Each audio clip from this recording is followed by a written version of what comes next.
So it's a question of safety, and that's really what this is all about. How can we continue to deliver and receive health care, but yet be assured that we're going to be safe in this current environment? If a person is going to be intervened upon shortly, or needs to be, then really we do our best to make it an in-person visit.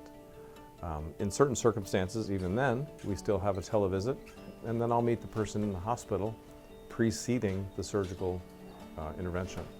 And really, again, it's a matter of trying to structure things so that we maximize patient safety. Dr. Gordon will be with you shortly. You're welcome to have a seat. What I tell patients is, especially if you're pregnant or you have an acute or urgent issue, it's important that you're seen by a doctor. And so what we've been telling patients, if they're pregnant, to still continue their prenatal care because it's very important.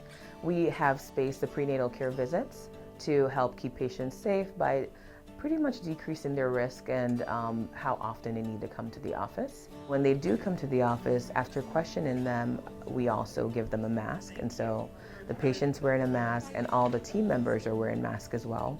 We're also making sure that we're cleaning all the rooms, even the door handles, every single surface that could possibly be touched. And when are you taking it? So I usually take it right before lunch. When it comes to the video visits, things are essentially the same because we're able to bill the patients as we typically do with see them in the office by doing the video visits. Often what we find that we're doing on video are just small things that we can try, a dose of medication therapy without seeing the patient, and for things that we can tell what it is just simply by a description of what the patient symptoms are. And so the video visits are a great way for us to keep in touch with the patient and for them to feel that they can be safe at home. Hey Valerie, how are you? If a patient's visit is amenable to be done via video, we do that to minimize how many people are coming into the actual clinic. Obviously, any patient that is higher risk, you want to keep them out of these settings if you can. So older patients, patients who have other medical comorbidities would really benefit from a video visit if the visit can be done that way. And that's kind of being determined by each physician. We can share images or show them images if they've already had that done. We have other options, including telephone visits versus actual video visits. We try to use and encourage the video visits as much as possible so that we can actually get some feeling and see what's going on. Actually, it's my ankle. For the people that do need to be seen in the clinic, and some patients do, we question them again when they come in, go over the questions, we take a temperature, and then the use of masks is being used in clinic as well to minimize any risk of transfer.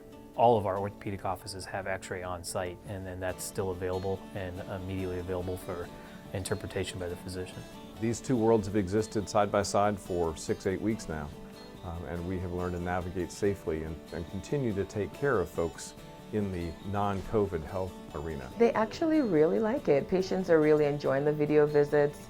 Some of them have even said, can we keep going with this, so it's a great way for us to be able to decrease our exposure to the virus by not having a lot of traffic in the office. One thing I'd make clear to patients is that we're here for them. We're available, and we encourage them to come in and use these resources instead of going to the emergency room.